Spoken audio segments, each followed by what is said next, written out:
हमारी चर्चा में शामिल हो रहे हैं, उनका तारुफ आपसे कराना चाहूंगी। लेफ्टिनेंट जनरल जमीर उद्दीन शाह साहब हमारे साथ मौजूद हैं, एक्स वाइस चांसलर है एमयू के। इसके साथ ही हमारे साथ मोहम्मद इरशाद अहमद साहब, ex president MU old boys association, और साथ ही मुदस्सिर हयात साहब, president MU old boys association Delhi NCR हमारे साथ मौजूद हैं। आप लोगों का इस्तकबाल है जी सलाम में। सबसे पहले लेफ्टिनेंट जनरल साहब, मेरा सवाल आपसे है, अगर सर सैयद अहमद खान साहब ना होते तो आज क्या होता?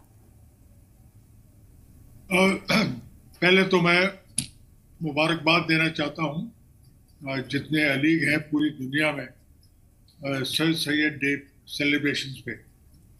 ये बहुत ही अहम दिन है और सर सैयद उस जमाने में थे जब अंग्रेजी हुकूमत जो है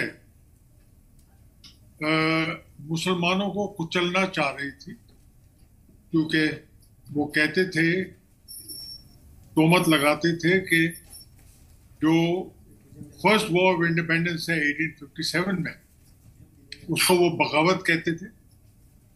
उसके जिम्मेदार जो हैं, ज्यादा जिम्मेदारी मुसलमानों पे उन्होंने लगाई तोहमत, और हजारों मुसलमान जो है आजादी के लिए शहीद हुए।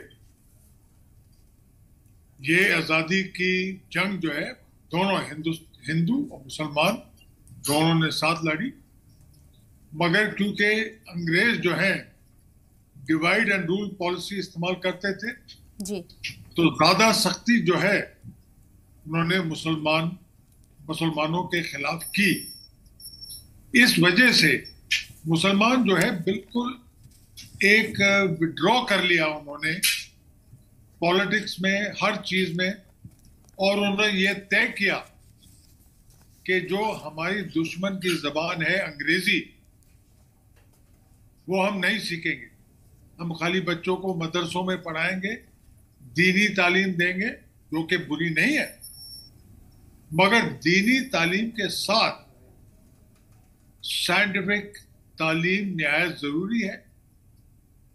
इसको सर सैयद ने अच्छी तरीके से समझा और उन्होंने कहा कि मुसलमानों की प्रोग्रेस के लिए जो इल्म वेस्टर्न नेशंस में है, जो नॉलेज, जो साइंटिफिक बेंट ऑफ माइंड, उसको मुसलमान जो है इख्तियार करें। और उन्होंने इसी वजह से साइंटिफिक सोसाइटी खोली और साइंस की अहमियत ही propagated the study of science बहुत ही जरूरी है। और उन्होंने ये वादा किया कि एक modern scientific secular university sir Syed चाहते थे कि गेटवाइज एजुकेशन जो है नहीं हो। तो इसी वजह से उन्होंने राजा महेंद्र प्रताप, उन्होंने कई जो है नॉन मुस्लिम्स को अपने साथ जोड़ा और कोशिश ये की कि अलीगढ़ मुस्लिम यूनिवर्सिटी कायम की जाए। ये मूवमेंट, इस मूवमेंट का नाम रखा अलीगढ़ मूवमेंट जी, यानी अलीगढ़ मूवमेंट से ऐसा इंस्टीट्यूशन पैदा हो जिसको साइंस, मैथमेटिक्स, हिस्ट्री और उसके साथ साथ दीनी तालीम दी जाए। तो फर्स्ट प्रिंसिपल जो है वो क्रिश्चियन, जो फर्स्ट स्टूडेंट थे राजा महेंद्र प्रताप थे, जो फर्स्ट ग्रेजुएट थे। इसी वजह से उन्होंने इस मुल्क, इस देश की एकता रखते हुए कायम की एंग्लो ओरिएंटल कॉलेज, और जो कि उनकी डेथ के बाद अलीगढ़ मुस्लिम यूनिवर्सिटी बनी।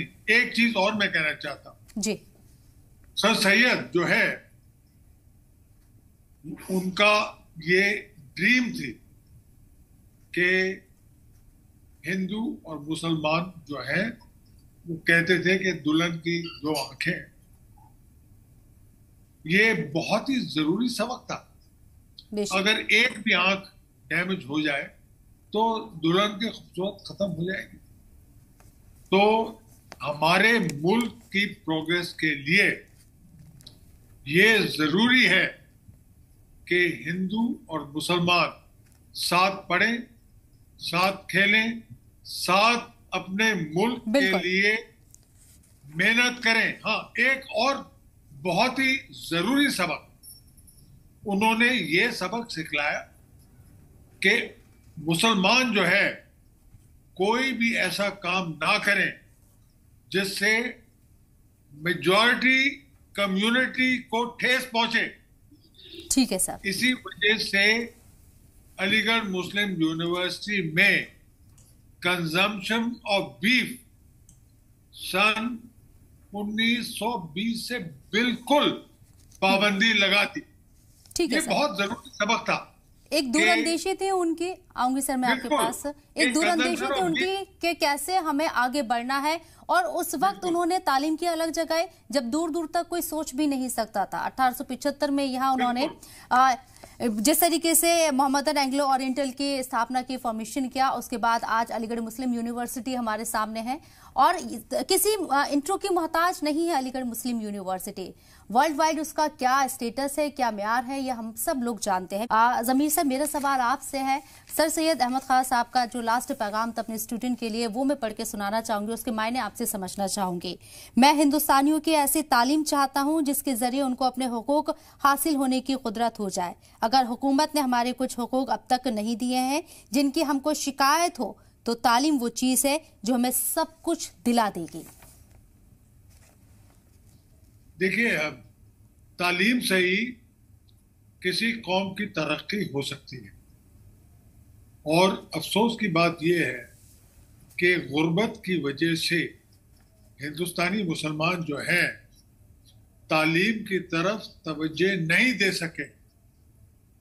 वो गुर्बत की वजह से अपने बच्चों को मदरसों में पढ़ाते हैं या ऐसे स्कूलों में पढ़ाते हैं जहां बुनियाद जो है बिल्कुल मजबूत नहीं होती। तो अलीगढ़ मुस्लिम यूनिवर्सिटी एक इदारा है जिसमें modern scientific education in at all India level हासिल होती है। तो सर सैयद का जो मकसद था वो ये था कि मॉडर्न साइंटिफिक एजुकेशन से ही प्रोग्रेस हो। अभी आप देखिए, जो हमारे नासा में कई एएमयू एलमनाई हैं, चंद्रयान में भी 2 या 3 जो हैं एएमयू के ग्रेजुएट्स जुड़े हुए हैं। तो साइंटिफिक टेम्पर, सेकुलरिज्म, एक दूसरे से एकता जो है खाली तालीम से आ सकती है।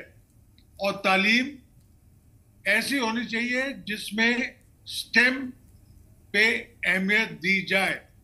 साइंस, टेक्नोलॉजी, इंजीनियरिंग, मैथमेटिक्स, ये सब्जेक्ट जो है बहुत ही जरूरी है साइंटिफिक टेम्पर क्रिएट करने में।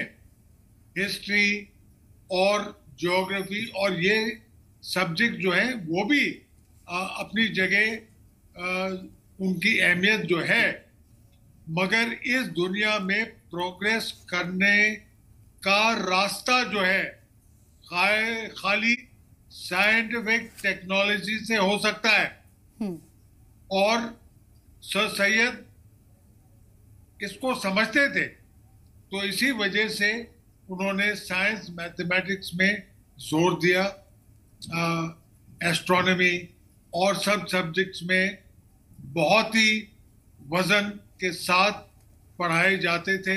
उन्होंने टीचर्स जो है यूरोप से मंगाए जो कि अपने फील्ड्स में बहुत आगे थे। तो इसी वजह से अलीगढ़ मुस्लिम यूनिवर्सिटी जो है ऐसा इदारा बना है जो कि पूरे मुल्क के स्टूडेंट्स को साइंटिफिक टेम्पर और साइंटिफिक सब्जेक्ट जो है पास ऑन किया है। एक जमाने में जितने इंजीनियर्स थे क्योंकि इंजीनियरिंग कॉलेज कम थे जी। तो अलीगढ़ मुस्लिम यूनिवर्सिटी से थे। जब मैं 1968 में तेरी डैम पे गया तो मुझे बहुत खुशी हुई कि वहाँ के जो चीफ इंजीनियर थे और engineer in chief Aligarh Muslim university के ग्रेजुएट्स थे सिविल इंजीनियरिंग में। तो अलीगढ़ मुस्लिम यूनिवर्सिटी की अहमियत जो है आप समझिए, और इसी वजह से जो है पहले जो मुसलमान जो है निकले वो अलीगढ़ मुस्लिम यूनिवर्सिटी के ग्रेजुएट थे जी। तो साइंटिफिक टेम्पर की अहमियत मैं दोबारा दोहराता हूं और सर सैयद ने इस पे बहुत जोर दिया।